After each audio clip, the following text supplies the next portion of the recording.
हर दिन एक भिखारी दरवाजे के पास आकर भीख मांगता था और घर का मालिक हमेशा घर के बाहर आते ही उसे देखकर फिर जाया करता। कई बार उसके लिए गालियां भी बकता। वो कहता, तू जिंदा ही क्यों है?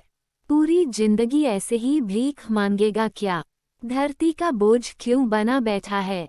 और कभी कभी उस भिखारी को गुस्से में वह धक्का भी मार दिया करता। इतना कुछ हो जाने के बावजूद भिखारी के मुंह से सिर्फ यही निकलता कि भगवान तुम्हारे पापों को माफ करे। एक बार सेठ को धंधे में बड़ा नुकसान होने की खबर मिली। सेठ बहुत परेशान था कि तभी उसके दरवाजे पर वही भिखारी आया। गुस्से में अपना आपा खोते हुए सेठ ने उस भिखारी को पत्थर दे मारा।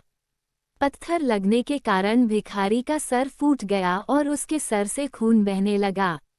फिर भी दर्द से कराहते हुए भिखारी ने इतना ही कहा, भगवान तुम्हारे पापों को माफ करे।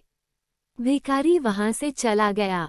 सेठ सोच में पड़ गए। भिखारी को पत्थर मारा, फिर भी उसने सिर्फ प्रार्थना की। सेठ का गुस्सा शांत हुआ।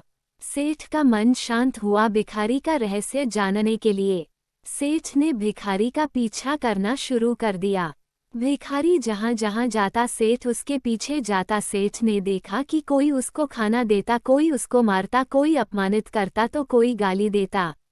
लोग भिखारी के साथ चाहे जैसा व्यवहार करते, लेकिन भिखारी सबके लिए एक ही प्रार्थना करता, भगवान तुम्हारे पाप माफ करें। अब रात होने को आई थी।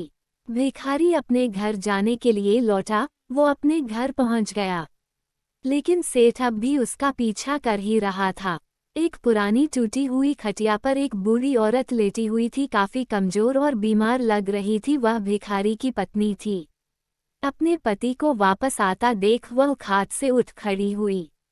पत्नी ने अपने पति के भीख वाले कटोरे में देखा, उसमें सिर्फ आधी बासी रोटी थी। उसे देखकर वह बोली, आज बस इतना ही मिला, और हाँ, आपके सिर से खून निकल रहा है, ये चोट कैसे लगी? बूढ़ा भिखारी बोला, आज बस इतना ही मिला, किसी ने कुछ दिया ही नहीं।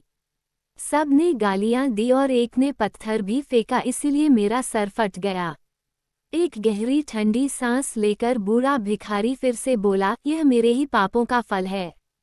तुम्हें याद है कुछ सालों पहले हम कितने अमीर थे? क्या कुछ नहीं था हमारे पास? हमारे पास हर चीज जरूरत से ज्यादा थी, लेकिन हमने कभी दान नहीं किया। और उससे भी बुरा हमने उस अंधे भिखारी के साथ किया जो हमारे द्वार पर भीख मांगने आया करता था। बूढ़ी पत्नी की आंखों में आंसू आ गए। वह बोली, हाँ, हम उस बेचारे अंधे के साथ बहुत बुरा करते थे। उसका अपमान करते थे। उसे खाने के लिए रोटी की जगह कागज दिया करते। उसका मजाक उड़ाया करते और कभी कभी मारा भी करते।